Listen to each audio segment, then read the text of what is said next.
Welcome to the Global Center for Christ Consciousness, the folks in the room and the folks online. Please, let's welcome our guest musician, Ananda Das.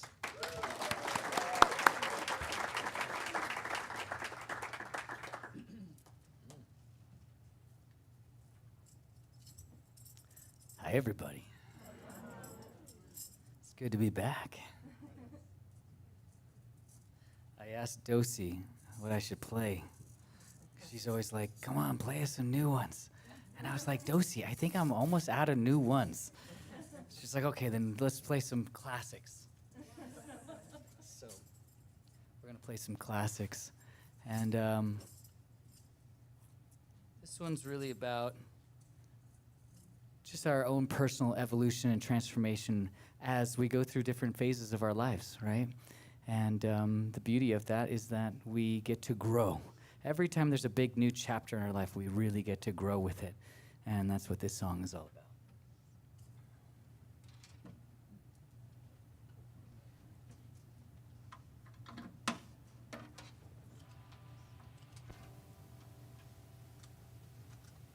People are wondering if I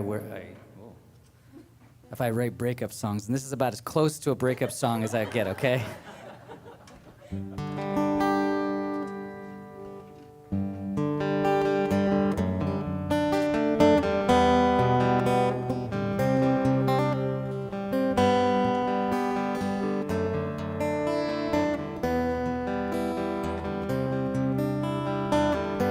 I feel these changes, they're carrying me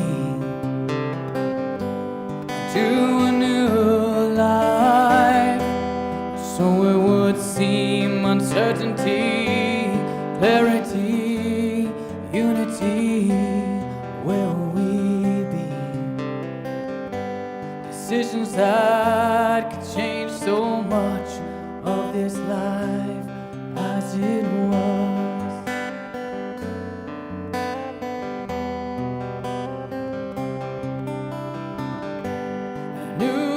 Chapter is born, pages yet to be seen.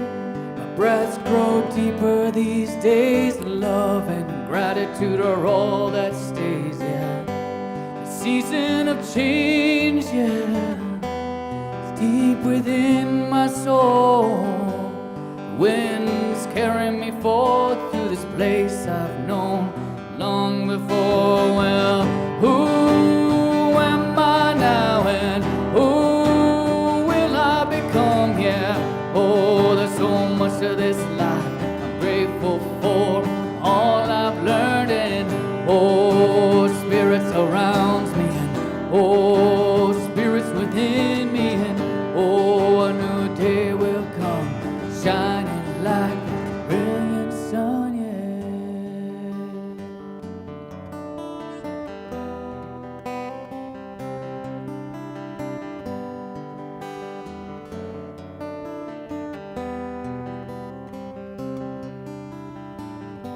So many friends have come, so many friends have gone, so many still yet to come. The smiles and the tears that shed, the tapestry of this web, of the lives I've lived before and the lives I'm soon to live. Well, who am I now, and who will I become? Yeah, oh, there's so much of this life I'm grateful for, all I've learned, and oh, spirit surrounds me, and oh, spirits within me, and oh, a new day will come, shining like a brilliant sun, yeah.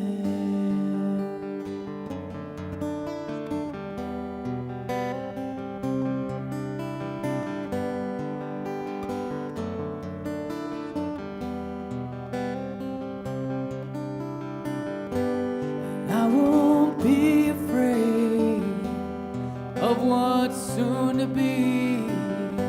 Just accept what lies ahead in all its beauty. Well, hearts may break, things will change. The lives we lived will never be the same. And that's okay. And that's okay. And that's okay. And that's okay. And that's okay.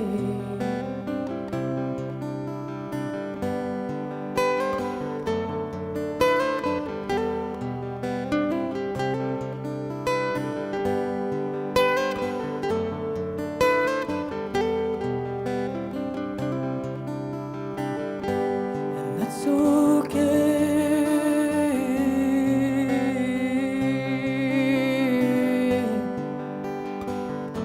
and it's okay, and it's okay, it's okay, and it's okay, it's okay.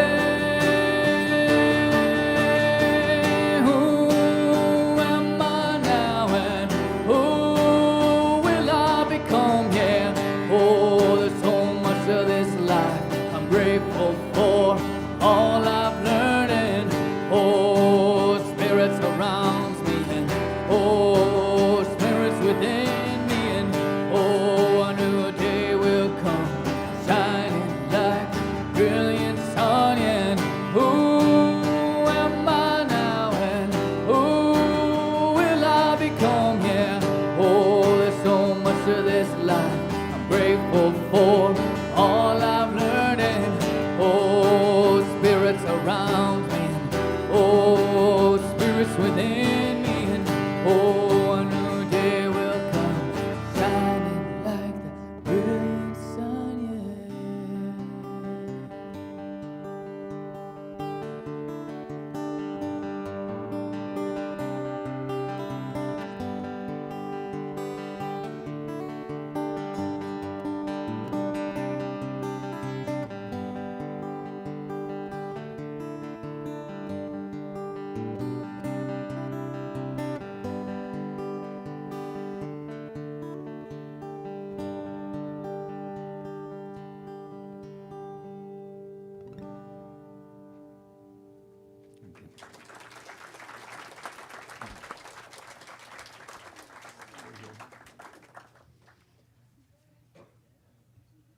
Quite lovely, yes?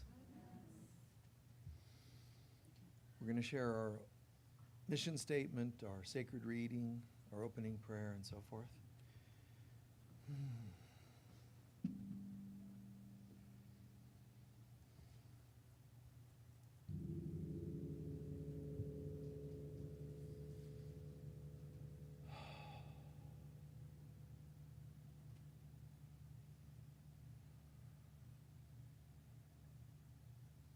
Divine Father, Mother God, we give thanks for your glorious presence in this moment. And we call upon your power to help us see, feel, experience this presence in every moment of our lives. Help us to see its glory, to dance with delight in experiencing it. Help us to see it and give thanks for it and praise. And in those moments when we forget, when we're distracted, when we're hurting so much that we forget, give us the power to remember. Send that spark inside of us that says, I am here. I am with you always, even until the ends of time. And we give thanks that this is true. We give thanks that we're becoming your presence in this earth plane, in this universe, for ourselves, for each other. We give advanced thanks that this is shining so brightly, it's undeniable. In mind, body, and soul, we are the presence of God. Let this be the experience through and through. And so it is.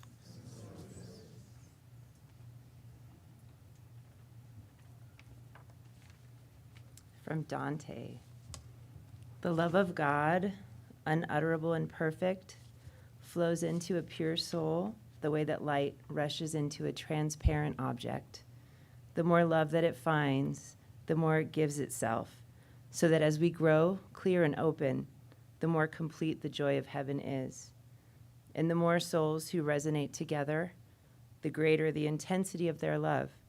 And mirror-like, each soul reflects the other. And so it is.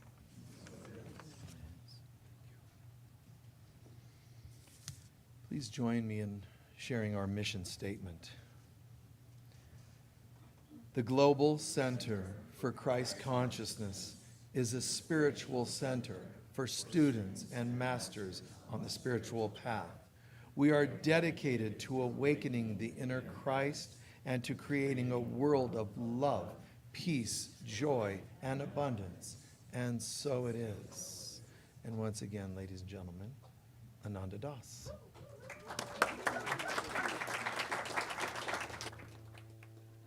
Thank you. Happy Mother's Day, everyone. Mothers, fathers, men. We'll have our day soon. Big shout out to my mother, who I love very dearly. I always feel like I got blessed with the best mother on the planet, so that's how I feel about it. So happy Mother's Day.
Oh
calling. Grandfather, I hear you calling. Great Spirit, I hear you calling, calling us home, calling us home, calling us home, calling us home, calling us home,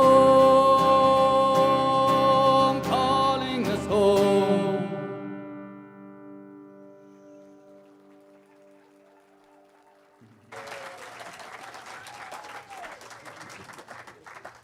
Sweet.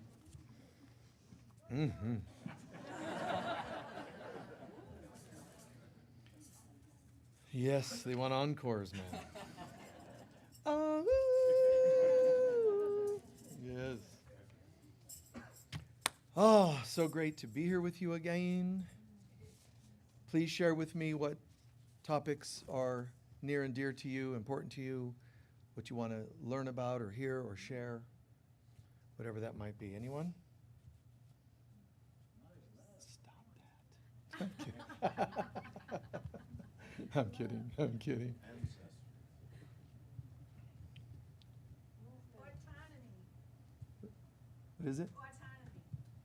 Movement. Aging gracefully. What are you saying?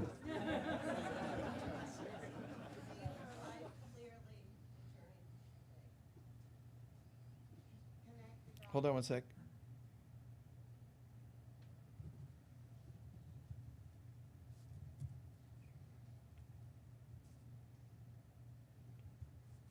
Okay.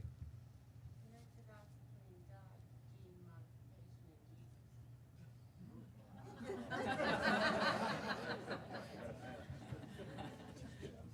and Jesus. Jesus. One more. Choosing reality. Okay, or three. Okay, hold it. Resonance, what else?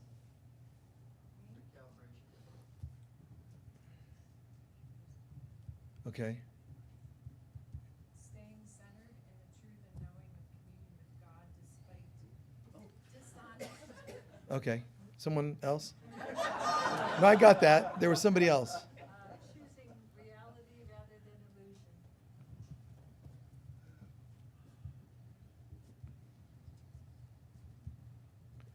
Okay. Beautiful. There's like 800 things, I think. So much. And it's Mother's Day. So how do we, we're going to weave all that together? Well, let's start with that. The most glorious, greatest, most powerful being in all the universe is the Divine Mother, also known as the Holy Spirit, but it's the Divine Mother. Second to that would be the Universal Mother in terms of power, strength, the Universal Mother. They're all the same to a degree. The Universal Mother, then there would be the Mother Earth. Then there would be a human mother, and then the mother in all of us. So it starts with the mother aspect of God, Divine Mother, and then down and down and down, and it becomes the mother in us. And we're all that mother, that nurturer. That we have that in us, male and female, we have that nurturer in us.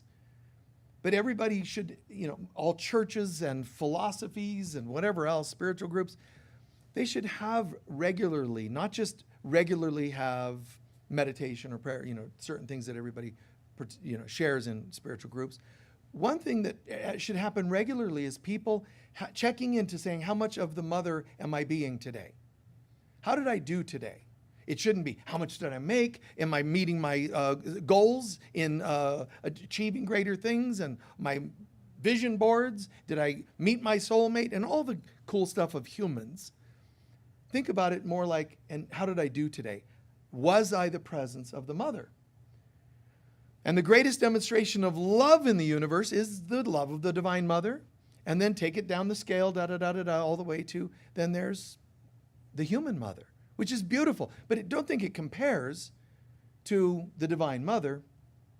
It doesn't, and it's not a comparative, it's not a put down, it's that the more material we become, the denser we become, the less absolute and complete we are. So a human mother is not seeing herself like this, she's seeing herself like this. So there's only so much she can contain. God bless any human mother and or mother aspect in men or women that is as full as that person can be in this moment. Not selfish, not self-centered, not caught up in their own issues and addictions. Anybody that's setting aside all their stuff, or as Jesus puts it, those who can love, right? Those who can love, that's the greatest thing. Do as I have done. Love one another as I have loved you. That concept. And it just brings us to a whole different level, a whole different place. To just like, how can I be the presence of the Holy Spirit? That's not just a thing that's like a spiritual download that the Holy Spirit fills you in. It comes down to the day-to-day life too. How much am I being a nurturer, a support system? Am I metaphorically giving life and milk to the children of God that are thirsty or hungry? Am I being that presence? It's just something, to consider. Now, there, in a sense, you could say, the concept is to go from superstitiously praying. I mean, there are people that don't believe in the mother at all, God at all, Holy Spirit. There's that.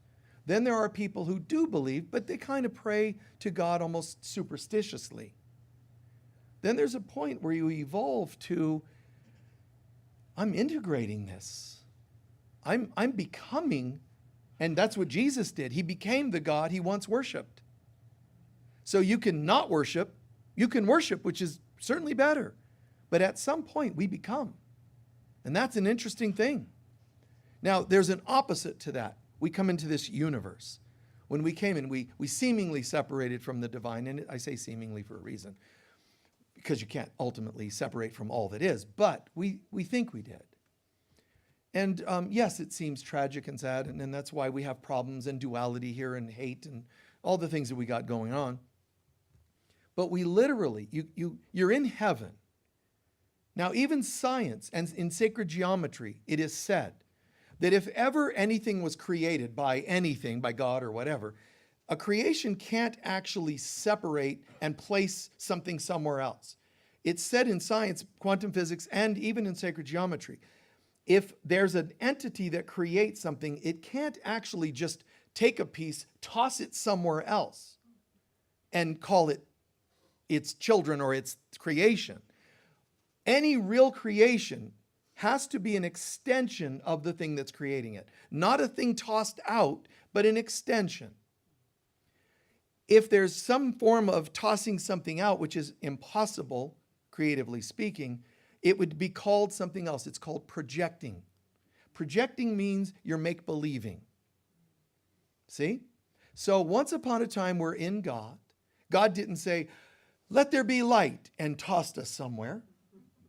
What God said was, let there be light, and it extended itself. So God became more of God when it created us, because we're in God as part of God's creation. So it's beautiful. And it's consciousness. So in God's consciousness, we were created and we added to God's consciousness. Perfect. We at some point said, I wonder what, here it goes, I wonder. Not I'm extending myself. How do you extend anything but love? Because that's what love is. It's always an extension. Parents should understand. I think we should have a child. Why? Because, I'm bored. Wrong reason. Let's get drunk and we accidentally have it. No. Or my mom thinks we should. No. The only time you should get coupled with a person, married, let's say, is when the love is so present that it's the natural next step. I can't imagine it being any. Nope. Why wouldn't we get married or connected? Because the love is so present. It's just so there. Let's solidify it, let's call it. Then to have a child, there's so much love between us, it seems like a natural extension to include someone else in this joy. I know how idealistic that is. But that's ultimately how it would be, and that's kind of what God did. I feel so much love, let's share it. And now God's children were created, and we're in God. God's children, on the other hand, said, I wonder what it would be like if we were elsewhere. How can you be elsewhere if everywhere you go is God? You would have to dream it up. That's why this is called a dream. That's why Aboriginal peoples throughout the planet call this the dream world. Or as one great soul said, we are the dreamers of the dream. That was Willy Wonka. Who knows where the quotes are going to come from. But anyway, we are the dreamers of the dream. So we're dreaming the world into being is another phrase that's used. So, but by dreaming, we're going to say projecting. When you try to make believe or even imagine that something isn't, but you're imagining that it is, potentially it's projecting. So the children of God literally had to project themselves out of heaven. You had to make believe you're going somewhere. And God's going, where are you going? We don't know. Because, we just imagined anything that isn't God. There is no place. So in its infinite patience, the father and mother are talking. How's it going, honey? Oh, fine. How was work? Oh, good. Okay. Do you want something in your lunch pail for tomorrow different? Oh, yeah. The thermos, was your milk, coffee warm? Yes. Great. They're talking. This is make-believe. Don't think this is literal. But anyway, so where are the children? I don't know. One minute they were smiling and in this glorious state of bliss, and the next minute I was like doing this in front of their face, and the lights are on, but nobody's home. Oh, they must have imagined that which cannot be. They imagined that they left heaven. What are we going to do? Where'd they go? Well, we know that in this moment, right now is when it's happening. They're going, but there's nowhere to go. The mother, in her infinite patience, said, I will become the place they go. And she blew out and became this thing called the universe. The Big Bang took place, and she flew in and became the universal womb, the universal mother, which is kind of funny because it doesn't exist. But she's going, I'm going to go ahead and pretend that I agree with you so that I can be the womb to mirror how you're doing. How are you doing in the universe today? Oh, it's cold. It's lonely. Yeah, exactly. So that she could say, would you like something different? Most human beings go, no, I don't think so. I want more of the same every day. And she just goes, and so it is. You want another bad marriage? I got so many lined up potential for you. Here that all she can do is, and so it is. When we say, that's it. I have reached bottom in my addiction. I have reached pain tolerance in my psychology. This has to change. She says, and so it is. Yeah, it's so simple. So if we're not growing fast enough, and I mean prosperity, karma, all these things that we want to heal and change, if it's not happening, it's all she can do is match us. She didn't miss a piece. She's just matching us. So we just speed it up a bit, work on it a bit. But don't get down on yourself when it isn't happening completely or thoroughly. The ego has no intention of giving this up easily. It's going to fight back with everything it has. It will look back in contracts from lifetimes you don't even remember. Like the most wicked, twisted lawyer. It comes in and says, I have so many cases. I've got petitions about you. 800,000 lifetimes ago in Lemuria, you did this and this and that. That's just terrible. Yes, I agree. So you need to keep paying for this. Guilt, shame, pain, this is all the ego, not God. So we have to become this thing that we once worshiped. We have to integrate. So ironically, we project ourselves out of heaven into the universe, into galaxies, into solar systems, into the earth plane. And then what? And then into your life. And now you're sitting there going, at this assembly line job, putting a filament in a light bulb. Filament, over and over. Or the same monotonous kind of job in relationship. Hi, home from work, or the kids, and it's just the same old. And people think that this is like what's supposed to be happening. Like getting by is all you can hope for. And it's not at all. This is called doing our time. This is called doing time in prison earth. And it's not reflecting what the mother or what God wants for us, nor what our true selves want. But we allow this to happen, and we projected ourselves from heaven into the universe, down, down, down, down, down, down, down, into your house. That, your house, it's got a broken window and it's got high mortgage and this is where we ended up. But this is not God that said, honey, I do love you, but I've just got to see what it'll be like for somebody to live in a drafty old house that's high mortgage and no comforts. Bye, boom, and plants you there. That's not how this works. Every crack in the window, every blade of weeds that are growing up. I almost said weed, but somebody had been like, yeah. So every blade of weeds growing in your garden or your lawn and all the things you try to make better, there's a weed. I'm planting new life, and there's a weed. I'm trying to be sober, and there's a weed. All this stuff is in my way, but not one of them can be there that isn't still congruent with some subtle belief that we're less than God created us to be. Every weed, every critter that tries to get you, whether it's a mosquito or a bear, whatever it happens to be, it's like, no.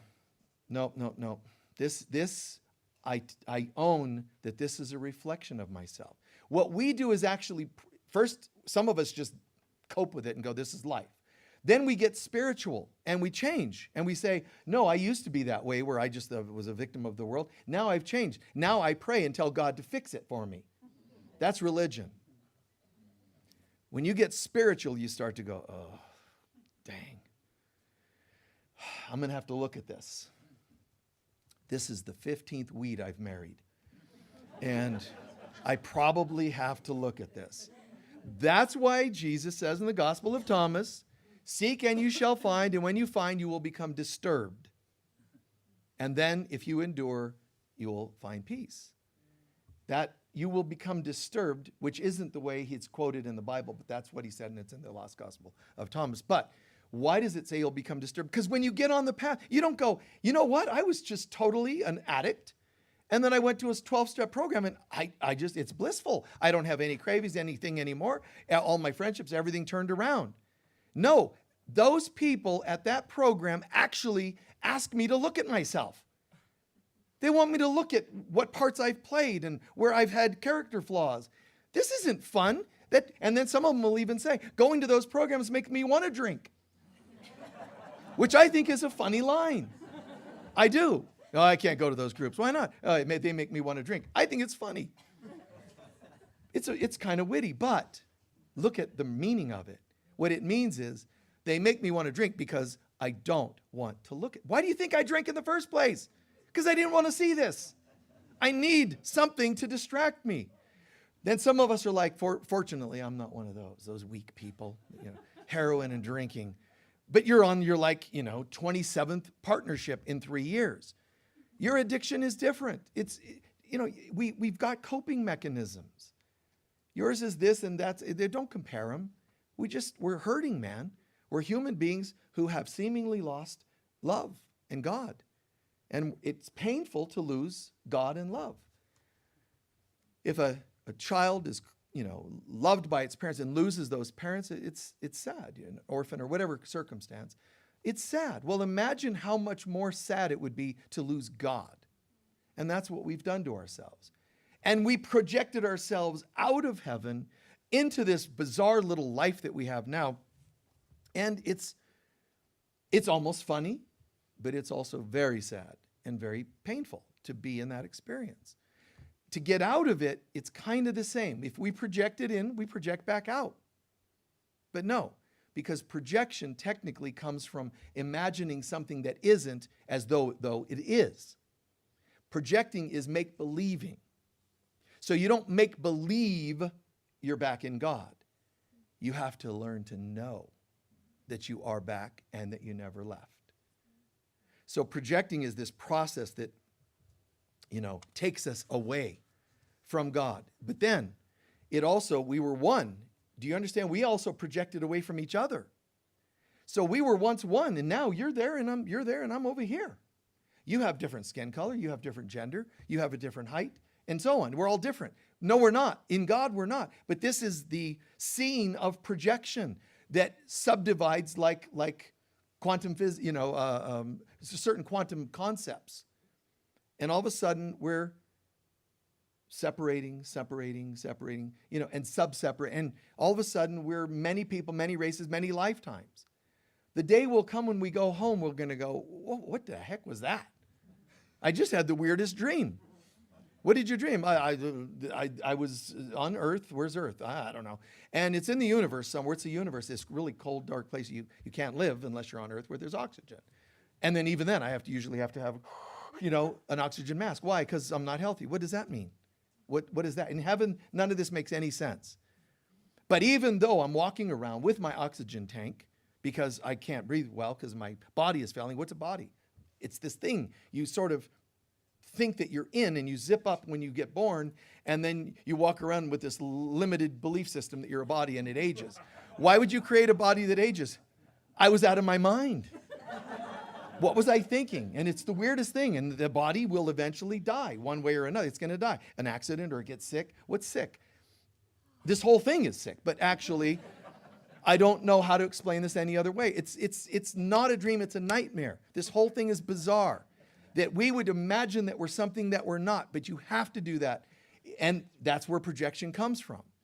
So I even project from heaven, down, down, down, down, down. Now I'm here and I project you away from me. You know what you are? You're parts of me. You're the addict that refuses to get help. You're the addict that did get help. You're the person that has a partnership, and you're the one that doesn't. You're the one that feels alone. You're the one that feels connected. You're the mystic and you're the nut. All of you are me. You're all parts of me played out.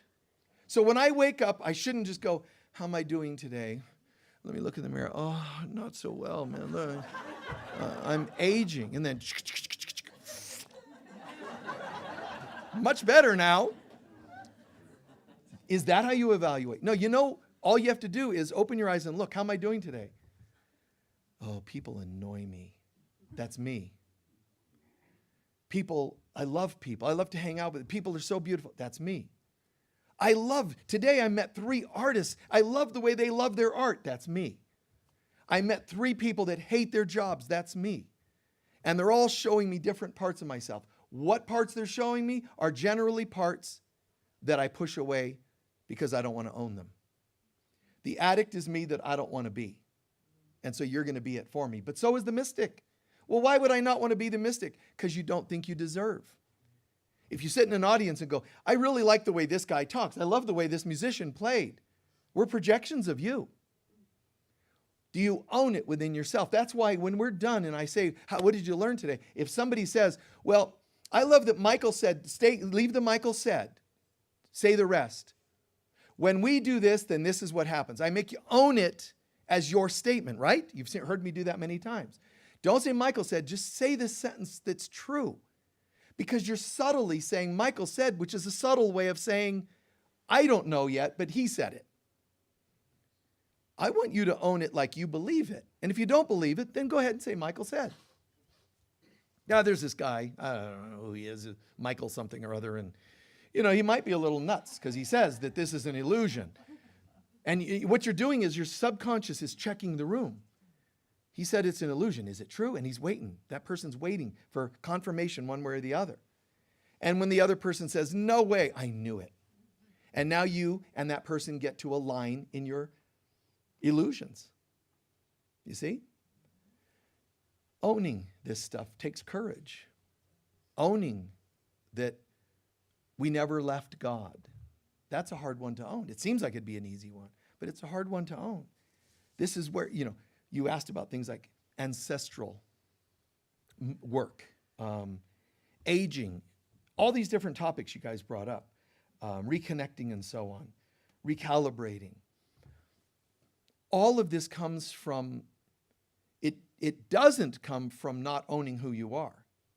You have to own who you think you are to become who you really are. You see, you can't just become who you really are. You have to own all the erroneous beliefs along the way. What are you? Tell me who you are. Single mom? No, that's not true. I'm male or female? Not true. I'm gay or straight? Not true. And none of it's true. It's okay to play the game because you got to put something on the application. You can't just go, I am that I am. Try that going through, TSA.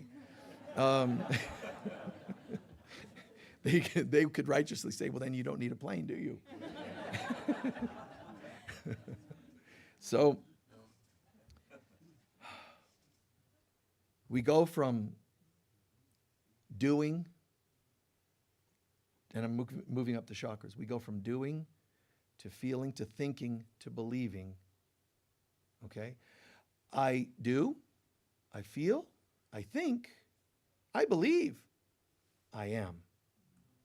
And you don't go from doing to I am. It just doesn't work that way. Then how do I get home? Thousands of lifetimes of working on yourself. That's the old school thing that Buddha said, no, that actually it works, but it takes too long. He says, I believe a person can, in one lifetime, turn it around. How? Because you got to wake up. Waking up means seek and you'll find and become disturbed, work through the disturbance, and you will find the peace and love of God. Because on the other side of all the wicked, bizarre things you've done to yourself and to others and the things they've done to you, on the other side of that is your wholeness, your bliss, your oneness with God. But you got to be willing to look at that stuff that isn't God before you can get to the God piece. And that's where we say, oh, I get, and that's why, Buddha has that sense of almost I'm awake. Now, the tricky part is it's not like you totally become awake, it's a process. So, projecting ourselves here is one thing. We can't project home. There's a process of getting home. When you project, remember, it's coming from make-believe. It's coming from brokenness. It's coming from anger. Oh man, I try to be a patient person, but you people really push my buttons. I'm projecting my impatience onto you. See? Impatience is connected with projection.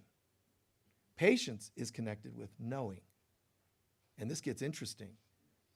The reason I can be patient is because I know, not hope, I know that all is in God's hands.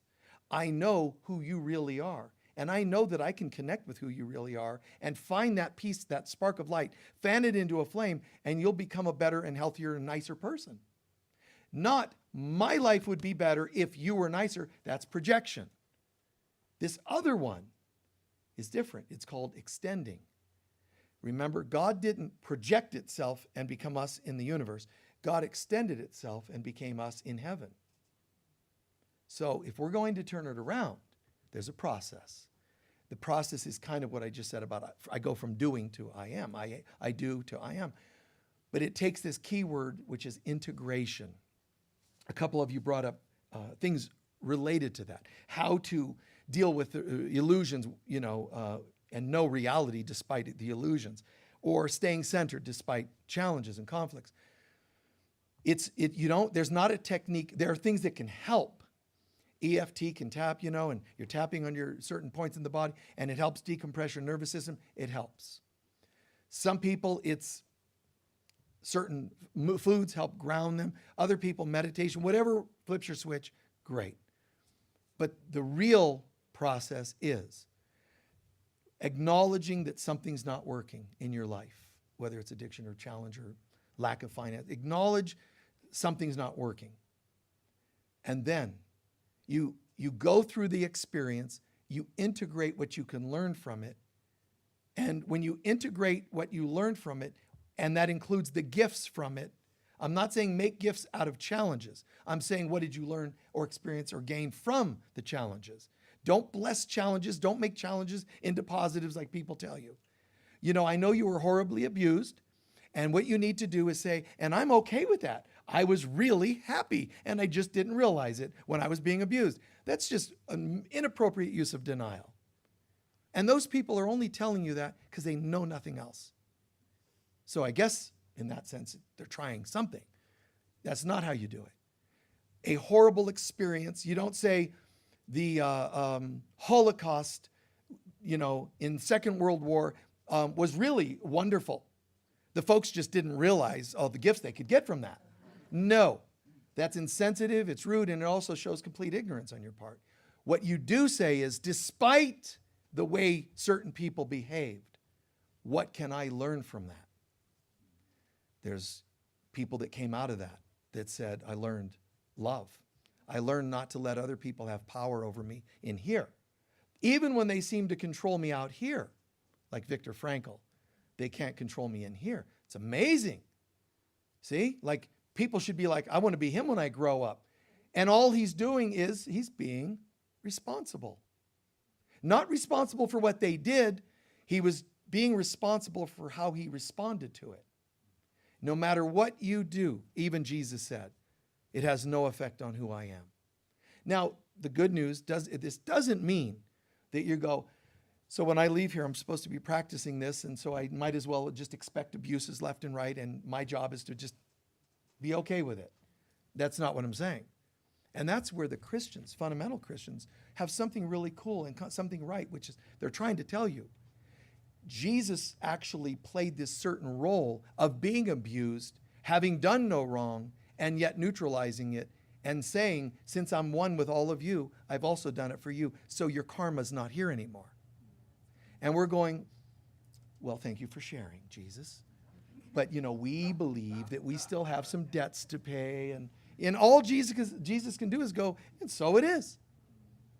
What a bizarre way to live. And, Jesus is, of course, scratching it.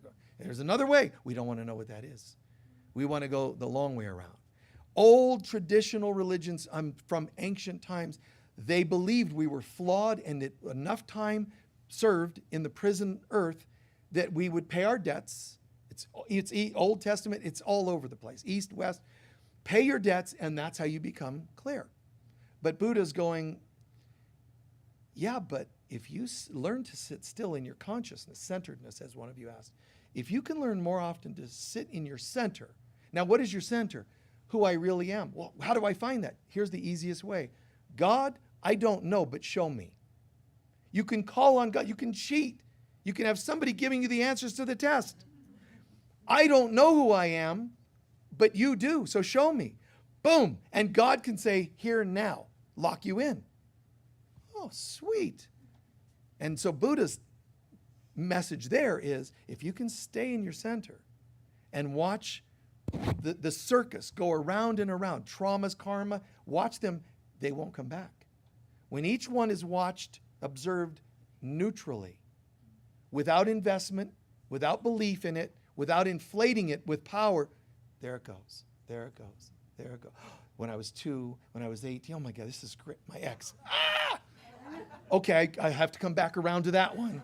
And then you go to the next and go to the next. And every so often there'll be a surprise because the ego will say, you're not expecting this one, huh? You don't even remember this one. So you go ahead and just view those, challenging a test you failed in 3rd grade. Those things are small potatoes, the ego's saying. Just wait. Just when you're in the middle of, I'm doing so well, boom, something frightening that creates a reaction.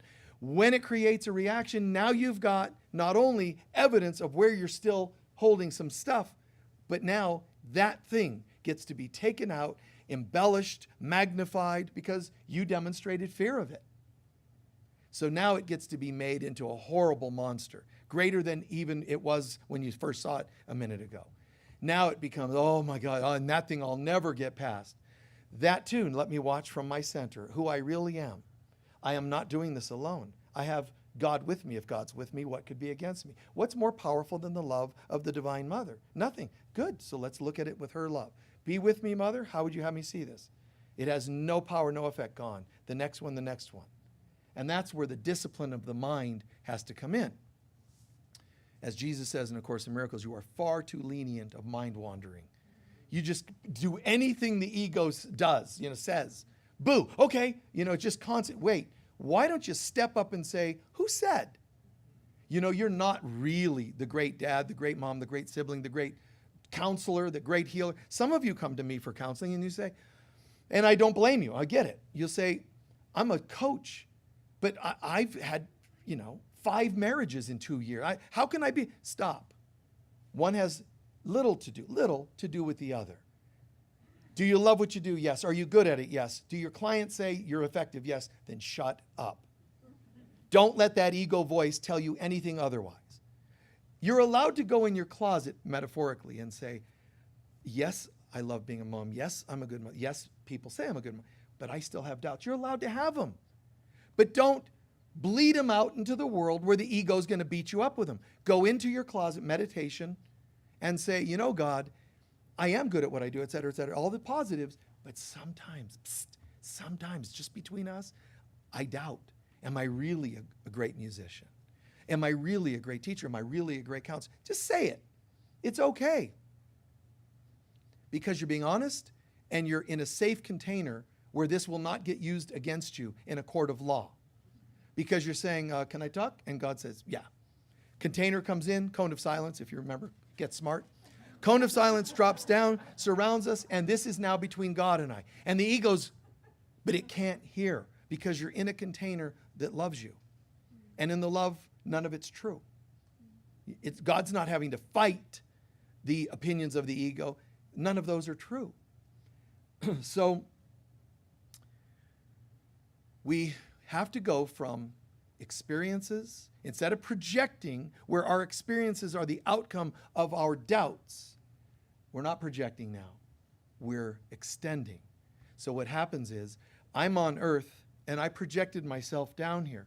Watch this. What I'm going to do is I'm going to imagine, not imagine being gone from God, and now I'm going to imagine, what if I'm in the hands, the container, the heart of the Divine Mother? And then I'm extending my beliefs that she's here and that she's holding me. She actually reaches energetically down from the higher dimensions, down right where you are in this 3D world, and wraps, envelops you in her love and includes you. So now I'm being extended into heaven. I projected from heaven into hell, so to speak, and now I'm reversing it. But I don't reverse by wishing I were somewhere else. Every time you wish you had a different partner, wish you had a different job, every time you wish you were looking like this, wish you looked like that, wish you didn't look like this and didn't look like that, every time you're creating energy, because you're a divine being, you're God, you are a creator. Every time you wish, make-believe or whatever else it is, you are taking an energy cord and you're throwing it out towards the thing you wish you were. I wish I looked like them. I wish I didn't look like that. I wish I didn't look like that. I wish I had this job, not that. All of those become cords.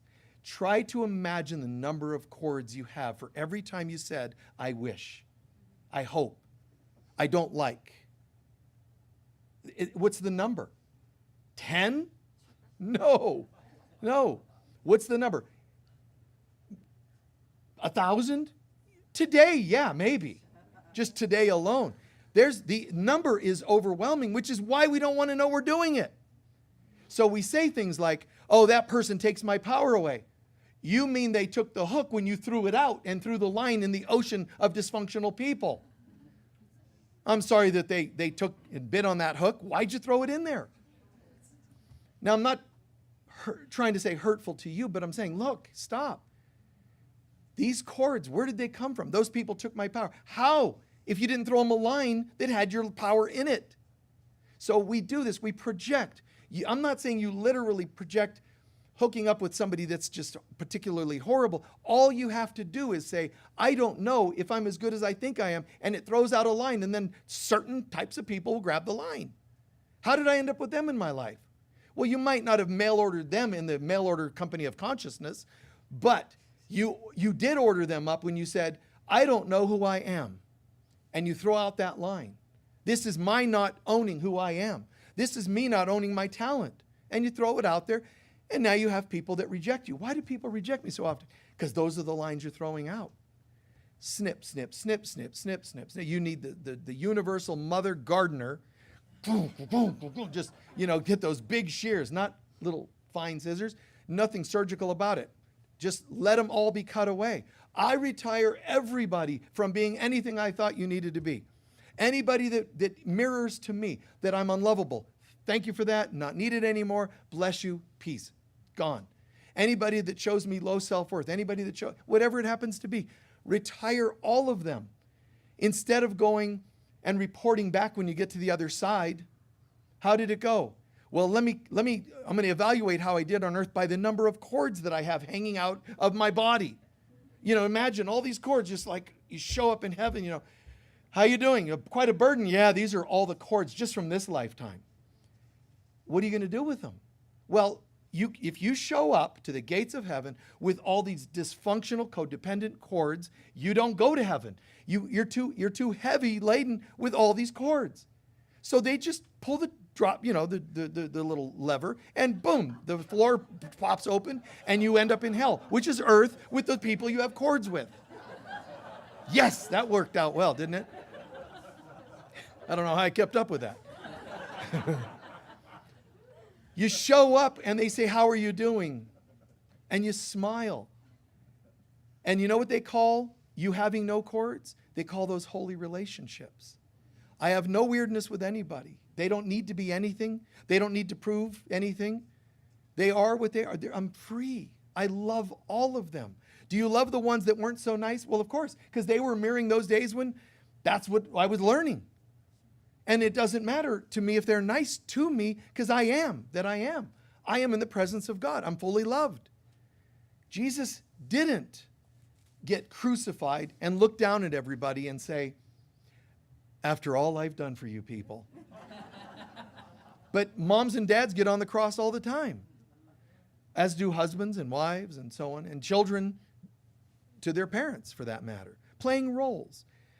It's time. I love you. Please forgive me. I'm so sorry. Thank you. The Ho'oponopono prayer in any order of those 4 lines in that prayer. It means I'm retiring everybody from the roles. What was I thinking? God, that's so silly. I mean, people on movies, look how many comedians and make fun of. "Yeah, hi there, everybody. Good to be here in Los Angeles. Yeah, I'm back." And audience, And then they go, "Yeah, I don't know how you handle, but yesterday was Valentine's Day, and my partner and I were not doing well because I forgot to buy candies." Listen, if my not buying you candies is a deal breaker, let's just call it now. You see what I'm like? Seriously, let's just call it now. That's what you should do when you meet. Listen, here's what I'm like. What do you like? Oh, does that work? You see? Not, and I promise to bring you candies it's weird. It's also dysfunctional, mafia-like. These bizarre deals, and then you get knocked off if you don't do it right. Anyway, but God is the opposite. God is an extension of love. So there's projections. Projections is separation. I'm having a bad day because you didn't get me such and such. That's called a projection. What it means is I'm unsettled inside and I'm going to blame you for it today. The boss didn't give me a raise. The weather isn't what I thought it was going to be when I moved to this place. Whatever the story is, they're projections because you're unhappy, unsettled, or amnesic. You forgot who you are. And they're all playing it out. I moved to the Pacific Northwest once when I was like 24. And I thought, I'm moving out of Southern California. Now, I probably didn't actually do this, but I can tell you that I imagined doing it. That when I get on that freeway and I'm driving away from Los Angeles, I imagine pulling over and just flipping off Southern California. Not really, but still.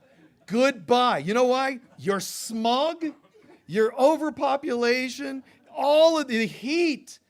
Goodbye. And I gave it an Italian wave. Goodbye, Southern California. Because I'm going to, the Pacific Northwest. I've seen the posters. This is what I thought. I've seen the posters. Everywhere you go in the Northwest, there's moss and streams, clearly greenery. And I couldn't wait, because it's been since Lemuria that I want to see ferns. Ferns. I am going to the Northwest, man. I got in a car and drove, I got there and I'm like, what? It was 100 degrees in Southern California. I was like, goodbye. I got to where I went and it was 4 degrees hotter. The trees were clear cut. There were bald mountains. Bald mountains. It was hot. It was bald mountains. I saw no ferns. I saw nothing good. I had to, and energetically, and I know it's hard to hear these things, I had to stop. And by coincidence, I had to go back to Southern California. It worked out. I was there for months or however long, and then it all fell apart. I went back to Southern California, tail between my legs in a way. Humility, because I didn't learn. I blamed something outside. And not just blamed the Southern place. I also credited, it's called transference. Can't wait till the Pacific Northwest becomes my dream come true. Even that is transference. It's a form of projection. Even people you think you like, when you like them and don't own your own value, it's transference. So this one let me down in this way, this one let me down in that way. That's called being in hell. That is the dark night of the soul. So I go back to Southern California, and I had to just humility and all these things, and I had to just deal with that. Then, once that was more integrated, I didn't project myself to the Northwest. I moved. Still with some lessons, but I moved. And I met better people, healthier people, like better friends, more faithful friends. A couple here and there, taught and did some spiritual work. But I could only really do so much spiritual work at the time because it was a little bit of a conservative place. So it was really weird to teach and not be myself. I had to kind of behave certain ways that were acceptable, teach certain things that were acceptable. So I did that for a little while, a year, I don't know what it was, a couple years. And then, because you do your good work and you endure, seek, you'll find. When you find, you'll become disturbed. That was my move to that place. And then you find bliss. So when I went back to that place and worked through it, lived through it, I moved further north, all the way up north, all the way as far north as you could practically be and still be in America, North America, the United States. So I get up there, and you know what? One of the things I saw, because I'd never been there, one of the things I saw on my drive with the moving truck is the sides of the roads. I'm like, oh, waterfalls on the side of the road. I mean, they're actually right there. You don't have to go hiking for them. They're right there. I'm like, oh, and it's green. And I found what would have been as close to blissful as possible for me to have found and lived in. But this is the opposite of projection. It seems unfair. When you want to turn your life around, you have to earn it. By earn it. Spiritually, no, you're a child of God. But while on earth, because we believe in the karmic effects of falling, we now have a certain process to go through, and it is this. You will go through experiences, but instead of blaming what doesn't go well and crediting other people for what does go well, you integrate. Part 2, step 2 is I integrate. That's when you're becoming, you're integrating, and you're learning, and you're absorbing, and it's like, wow. And I still, when I moved there, went through the dark night of the soul, because wherever you go, you are there. You still have you to deal with, your stuff, your lessons. But I went to the Pacific Northwest and had a couple of children. At that time, I already had them, brought them there when they were, it was the perfect place to raise kids at that time. It was beautiful, it was green, it was family-oriented and all that. I even got a minivan. I mean, I still wasn't I was gone, still touring, and, I didn't just totally settle into that, but I got a minivan. It was a nice, cool minivan, though. Oh, it was decked out, sweet, beautiful, comfortable. So I got a minivan, and did that kind of life for a little while. It was really cool. Absolutely love it. Eventually got a retreat center, did work there for years. Beautiful. And then came the message, it's time that I'm going somewhere else, and this is where I am. But it was great. But listen, if I would have kept blaming and projecting, you can't actually heighten your life, your consciousness, while you're still thinking others have any power over it. You have to become the change you want to see in the world. You love praying to God? Okay, well, what's God? Oh, love, joy, bliss. How do you become that? Well, I just pray, God, give me bliss. No, it's not a pill giver. It's show me how to do this. Oh, well, this is how you do it. You will have experiences. You will integrate what you can learn from that experience, the good and the not so good. What did you gain from it? Now, when you've done that, when you chose to integrate, you're already becoming a different person. Do you see what I'm saying by that? It's not your DNA. It's not your ancestral stuff. You become different. because of the way you changed your experience. It's not going to become, if only I had a family that gave me different genetics. It's you changing. When it comes to ancestral and all that, there's a nice secret to that. How do you change your origins, your ancestral material? Believe it or not, you can sit and pray, and there's process, techniques that have some effect. You can do some work with your ancestors. That's one way, which is still a little bit of a projection, because you're projecting back to them and fixing some things. Now wait, what if you just keep working on you? Do you not understand that DNA has intelligence, as all cells do? And if it does have an intelligence, do you not realize that if you change, that's going to upload to family past as well as download to family future? You can do this. You can make these changes because it's in your consciousness. You can also be heavy laden with, oh no, this in my family, they're like this and there's no escaping it. And all I can do is hope for a different kind of family in another lifetime. That very hope is a projection, which means you're going to have more of that. Cut the ties. You can't cut the ties with anger nor denial. The ties get cut. You're given these golden, this scissors, these golden shears or scissors to cut these when your consciousness has changed. This is no longer me. And this is, oh, look at that. That's a weird one. No, that's gone. It's a consciousness change. It's not an exercise in, I've got to get rid of all this. It's not a desperation. That's just more of the same, past stuff. So I go from I do, I feel, I think, I believe, moving up the chakras, to I am. Look at your day-to-day life. How much doing is there? Whether it's work, day-to-day, or reactive with people around you. I do my best to fend off my ex. I do my best to gain the respect of my children. Doing. Nice job. It's okay. And then I feel. You feel what? I feel hurt. I feel annoyed. I feel ignored, whatever it happens to be. I feel overlooked. I feel unloved. Okay. Is that God yet? No. Moving up to I think. Well, I think I'm okay. I used to feel this, but now I think I'm okay. Look at now you moved into the head, which is located here energetically, okay? Now I've moved into my solar plexus center. I think I'm okay, yeah.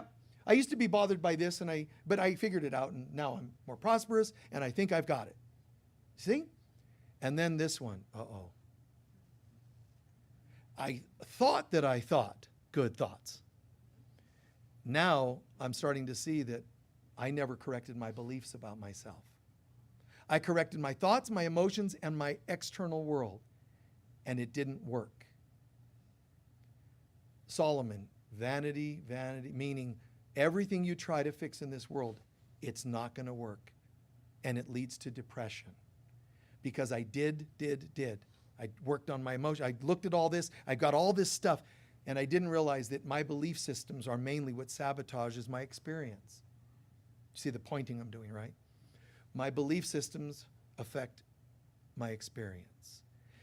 I can learn from my experiences, but they can't fix my life. I have to change my beliefs. Is that making sense?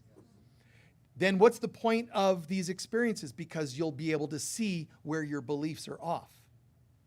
They're signposts. That's good. But don't make them more than they are. They're just images. And they reflect my beliefs and my misbeliefs. And what do I want to do about it? I want to do this. I want to say, I have beliefs. They're come and going. They might be right. I don't know. Apparently, I don't know because I've been here thousands of lifetimes and I haven't gotten it yet. So there's good evidence that I might not be my own best guide. So what I'm going to do is open my heart to God. I don't know, but you do. Show me who I really am. Show me how to treat this situation. Show me how to respond to this. Show me how to do, how to feel, how to think, how to believe. You show me. That beautiful, divine feminine prayer with the arms out like this, extending from the heart, saying, I don't know, help me. It doesn't sound very empowering to egotists, by the way. No offense if you're an egotist. But it doesn't seem very, empowering to people that are like, who needs God? I'm all I need. Yeah, I'm sorry to hear that. When you do this, that humility, the saying is, the last shall be first and the first shall be last. You raise yourself up so much, you're going to collapse. But when you say, I don't know, you are opening up to the all that knows all. And then it can download, whether it's a musician, what do I write? What verse in this song should I write? A person doing a talk, parenting, anything you do, it becomes far more illuminated. I still have day-to-day things I learn from, fine. Integrate what you learned, you integrate in your heart. You don't do it, you don't feel it, you don't think it, you integrate it in your beliefs. I see that my experiences have shown a lot of low self-worth, and I see my core beliefs about low self-worth. Let me work on that. When I change that, my experiences will change because they'll be reflecting a different person. You see? Be careful not to say, and if I do this enough, I'll finally earn God's respect. No, you should be doing this with God as your guide. So the Divine Mother is right there, and to do all things from a place of extension rather than projection. Even the concept of intimacy, conversation. I'm telling you something. You're here and I'm telling you something. Hey, this is, and you should do that, and you really need, I'm preaching at you. That's separation, slamming someone. And it's the same thing with intimacy. People actually think, have you seen that movie? There's a hot love scene. And it's just like, two cavemen banging rocks together. Wow, that was hot. It's supposed to look like this. Wait. It's supposed to look like this, physically and energetic. It doesn't mean you can't be passionate, but you never separate and do someone like they say it, what you're doing, I'd like to do that person. Oh, really? Imagine we bring out a new consciousness to the world and somebody says, oh man, I'd like to do them. Really? Ooh. See? Because it's not cool as it sounds, but it's the programming of people that are separate that think that's what you do. Instead, it's this dance. We can be passionate. It's like if you're familiar with Tai Chi. There's a very soft Tai Chi, but then there's another one that has these sharp movements like that. I call them sharp, but they're very, they've got this, so it's like almost like a depiction of passion. So you can do Tai Chi very slowly, but you can do a second style. Instead of one style of Tai Chi, you do another where it's the movements all snap at the end of, and it's saying something. It's energetically doing something specific that I can't get into right now. But it's the same with lovemaking. You can be passionate, but I do not disconnect from you and do you. We share. It's an extension. Everything needs to be an extension. Mommy, look at the art I did at school. Oh, that's nice. That's separation. Let me see. Ooh, that's beautiful. What's that? And what made you do that? You see, connecting. Connect, patience, connecting, joining. It can be done. And it is our destiny to come back to living that way. It's our destiny. Not, I hope we can. Not if I convert people. No, none of that. This is our destiny. We just get to decide how long it's going to take before we get there. But as one person said, if not us, then who? If not now, then when? Let's go. Let's do it. Commit. I know that life still throws barbs at us at times. But it is our destiny to be loved, so why not do it now? Why wait? Just do your best, man. Do your best to start each day. I don't want to start today like yesterday where I was afraid. I don't want to start today with remembering a bad dream I had. I don't want to start today with worrying about the bills I got to pay. I know that I've got them to pay, but help me to center into your peace first, and then let's do the world. Because it'll change from a doing experience to a love-sharing experience. Even bills, even debts. Everything in this world needs blessed to become holy again.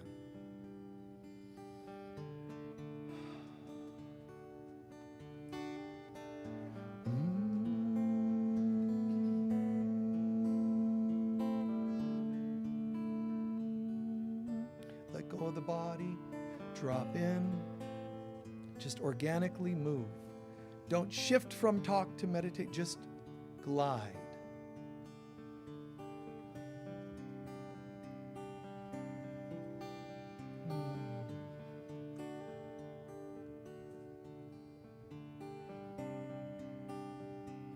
Thought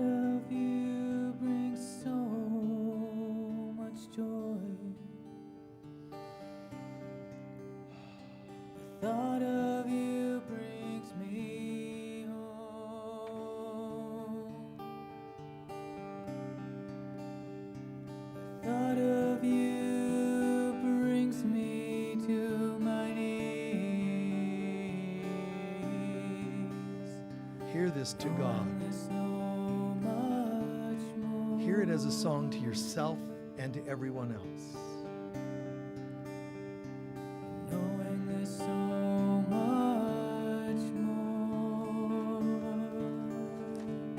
And how may I serve you more? And how may I love you more? How may I be closer to you?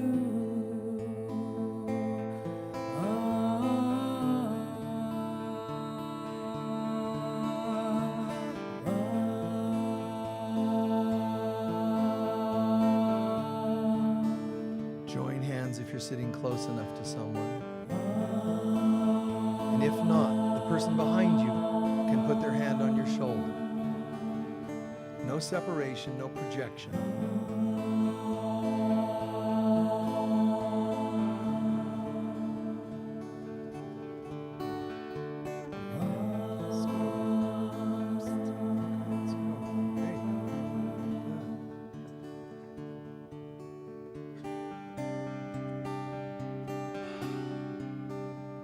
Don't hear the song alone.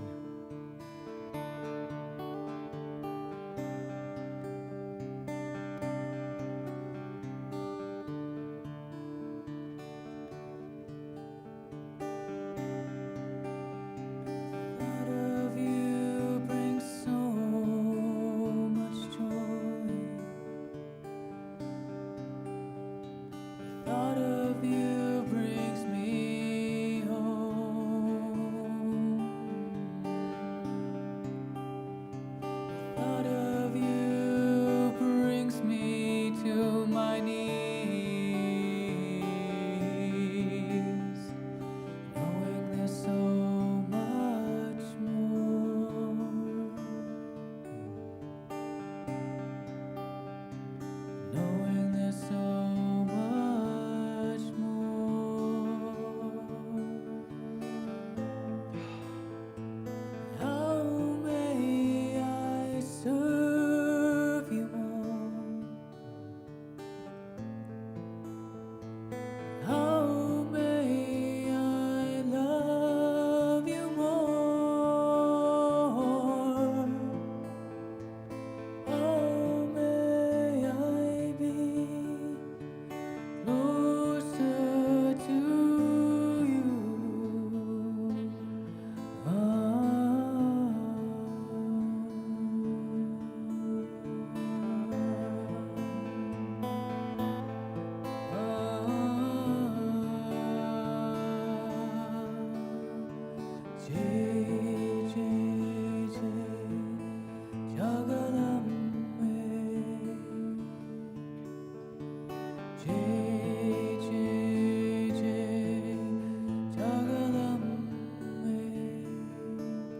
Extend heartfelt thanks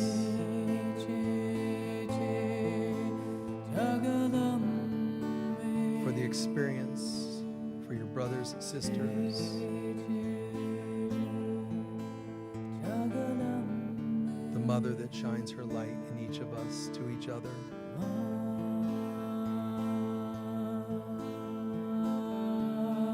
And slowly begin reintegrating into your body.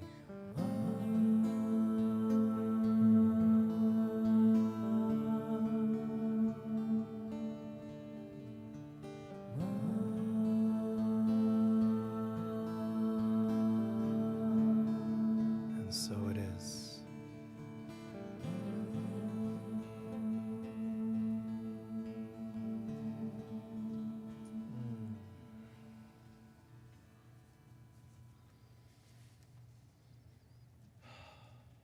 Nice, huh?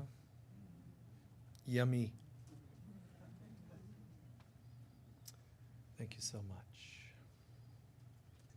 As you're feeling into this, remember, integrate what you heard today. I'm sorry that it might seem unfair that projecting here seemed a lot easier than getting home. I'm sorry that it seems like you have to prove now that you're awake, but you do. But you're not proving it to God. God already knows. What you have to do is prove it to yourself, because we so easily get distracted back into old behaviors. So to say I'm awake, I'm spiritual, I love, I forgive is one thing. Now, when we're moving our way back home, you can't just say it, you can't just do it, you have to become it. I am more loving, more forgiving. Really? How was your day? Oh, well, there was that, and then there was, see, it has to become more authentic. It might seem unfair because you have to live this stuff, but it makes sense, doesn't it? To become, to live this, and then become it, and then I am it. I'm sorry, but that's the progression. Forgetting who we were, the ego took care of it all. Once we separated and created the ego, it took care of it all. I'll cover your tracks, and you just live a messed up life. Getting back home, you can't just say you want it. You have to live it, become it. What did you hear or learn today that made the most sense for you? Because I know you're already integrating it. All of it? Metaphor of casting out thoughts. If it's on your plate, you ordered it. Yeah. Yeah, if it's on your plate, you probably ordered it, you know. Anyone else? What did you learn? No, but you do. I don't know, but you do. That's a fact. Even if I think I know, even if I know tidbits, what's wrong with me surrendering to even more? People are so ego-based, they think it's somehow wrong or lesser of you to call upon guidance. You see, I mean, it's amazing. It's just more arrogance of the ego. Yes, dear? Nice and loud?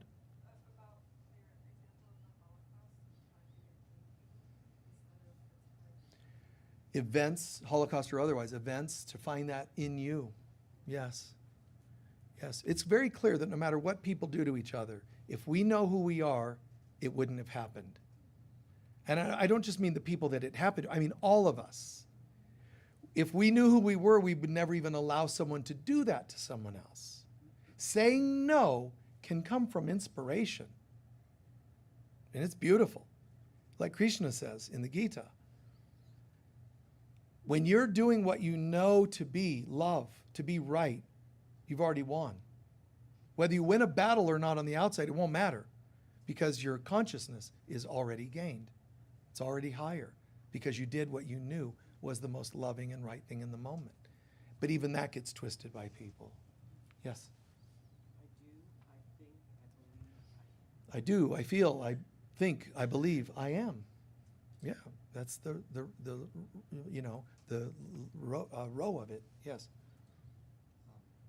Going from projection to extension and sharing. From projection to extension and sharing. Projecting, and there's a funny way to remember this. I came up with this, I don't know, a long time ago, and people got a kick out of it, but spiritual growth is to go in and up. Projection and being hateful, hurtful people is being down and out. See that, right? How you feeling? Kind of down and out. Oh, I'm a human and I don't know, you know, I've fallen and I can't get up. Which is the human condition. Go in and up, not down and out. And that has to do everything. That's motivating people. It has to do with intimate interaction. In and up, bring this all to a higher level. Down and out, that's the shallow kind of hooking up kind of thing. And addictions, they're down and out. And the outcome is generally not good. In and up is, I don't need anything on the outside. This is about an experience between God and I. You know, God and myself. It's like this. I don't have to do anything to get there. But that's the difference. Yeah. Which way did he go? We're going to do our collection and our closing prayer. While the ushers are getting this together, please be as generous as you can be.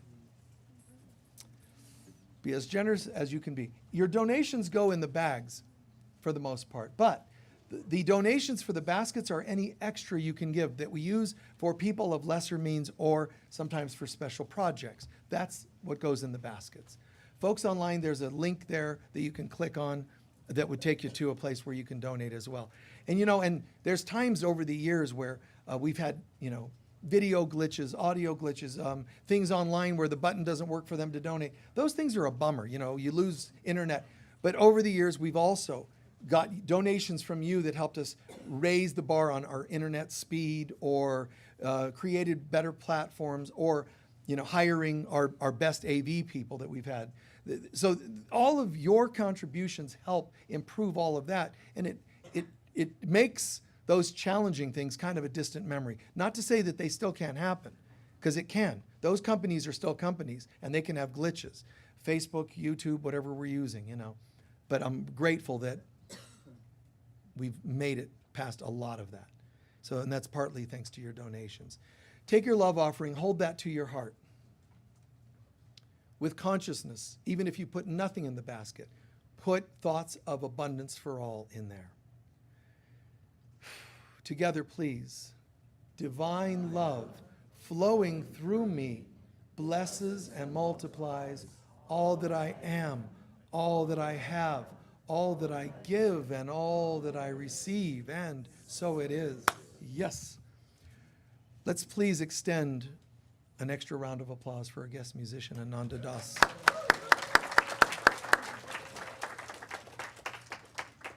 Absolutely, absolutely lovable, man. A couple of quick announcements while they're passing the baskets, and we'll do our closing prayer. So, a couple of things. First, whether you're moving to Sedona or live here, we are letting you know that people contact us, sometimes looking for houses to rent. If you have a room, you're welcome to let us know. If you have a house to rent, if you're wanting to buy a house, let us know. And we try to help the office here as much as we can. We don't just do this on Sunday and close. We're here and we try to be a great place of networking. But there are a couple of jobs available in West Sedona or in Sedona. So if you let us know, we can turn you on to those. It's helpful to the people looking for employees as well as to people wanting the employment. All right? We have some new Oracle cards that I believe the creator here, is she here? Is it Joy? Where are you? There you are. Yeah, she created these gorgeous Divine Mother Oracle cards. So those are available, and are they in the bookstore or in the foyer? Bookstore. They're in the bookstore. So check those out. Online, you can call the bookstore and order them as well. And I forgot last week to mention, but remember, all of my DVD sets, meaning topics like healing or holiday-oriented ones, or Old Testament, New Testament ones, meditation ones, whatever, different DVDs. They have 4 DVDs, 4 different talks. So they were $20. If you buy one or just a couple, they're $10 now, half price. But because we're closing them all out, it's been many, many years I had them, but we're closing all those out. And if you buy a batch of them, they go down to even half of that half. And then if you buy a whole set, because we have like 24 titles, they're down to a couple dollars each. It's a very, very good deal. But those are all stacked on the table in the foyer. So I'm mentioning it now. Maybe one more week we'll announce it. That'll be the end of it. So please get those as you can. And it's also great support to us, because if you buy the whole set, I mean, it helps us let those go, but also it's a great way to donate and receive all kinds of talks, educational talks. All right. And we have a healing room out here, the Yurt. And you're welcome to come and check that out anytime during the week. You can it's got a crystal bed inside. Phenomenal healing. We have a healing room a block from here, the Enchanted Healing Room. And we have half a dozen different healers that do a half dozen different modalities each. It's extraordinary. You can go there, check that out. A lot of great work done there. There's brochures in the foyer there. And social media folks, thank you for being online with us, whether you're watching on YouTube or Facebook. Or if you just somehow received this through the ethers, and this whole program is just in your dreams. It's great. Thank you for joining us. I had that happen once. When I was doing a talk, it was in Australia. And I said, so what brings you here? Introducing people. People go, oh, well, I'm from, Wagga Wagga. It's the name of a town. I'm from Sydney. I'm from, and what brought me here is this and that. And this one guy, right. So I'm here because, and he starts describing in his strong accent, beautiful accent, why he was brought there. And I go, well, thank you. And everybody kind of applauds. We go to move on. He goes, no, I don't think you understand. I got a call that I needed to be here. I'm like, well, thank you. That's great. He goes, no, you don't understand. I don't have a phone. Swear to God. I'm like, oh, wow. Okay. There's a brief meeting right after service in that room there if you'd like to become a member. It's a 10-minute meeting. And all it really is understanding how you can play a part. There's nothing you have to do more of per se, but it's a little bit of a commitment. And once a year we have member meetings, and all the members, we're the ones who make decisions about what direction we're going, what we want to do more of and less of, and so on. So it's just kind of like plugging into being a little bit more part of the support system of being here. She'll, Dosi, who's one of our board members, long-term board members, she'll explain more about it if you go and join the meeting. And we've paid for most of our big projects, new AV and other things we did. But the one we're doing now, the last, is we have a Divine Mother, a garden out here that we're going to unveil today. So we'd like you to come out and see it. Any extra donations would be great, because it was a lot more than we initially thought. Not because somebody added, to the charges, the builders, but simply we added, we built it, we wanted more and more of it, and it turned out very beautiful. Now, when we're done with service, we're going to have some pictures posted online for the folks watching online on our website and Facebook pages. But when we're done with the service, there's the member meeting there. And are you doing a prayer circle here? Yes. In here, there'll be a prayer circle for healing, if you'd like to receive or just join and add to the healing intentions. 5 minutes in here, 10 minutes, it's all at the same time. In about 10 or 15 minutes, after you've shopped, prayed, and membered, we're going to meet in front out here. It's covered in plastic. We're going to meet out there. While you're out there, the chaplains will help you. We'd like you to consider writing on a ribbon a prayer, and then you're going to tie it to the metal arch over the landscape there. You can, if you want to. You can tie it in a knot, and we're going to leave it there for a long period of time. Really, really beautiful. Letting people participate. There's different colored ribbon. Gold you could think of as one for prosperity. Green, maybe healing. Purple, maybe something more spiritual. Blue, maybe something specific to the mother. Okay? You can write your prayers on there, tie them, and leave them. Don't put your name, you can just keep it private between you and the mother. Okay? Sound good? All right. Please stand for our closing prayer. In the foyer, our guest musician, Ananda Das, will have a table with some of his products. Please check those out. But also, there's probably a basket, but if not, place it in what looks like his hands. A donation if you feel called to do that, because we love extending extra donations to our musicians who have dedicated their life for what they do, towards what they do, and they're on the road and all that. We want them to feel loved and supported. Okay? Feel good? Nice. Thank you for your time. Thank you for your dedication and your patience. We've gone a few minutes over, so we appreciate your extra time. Soaking in this feeling of gratitude and love we feel for one another. Still feeling and hearing the vibes of the music, that gorgeous voice and the tones of the guitar.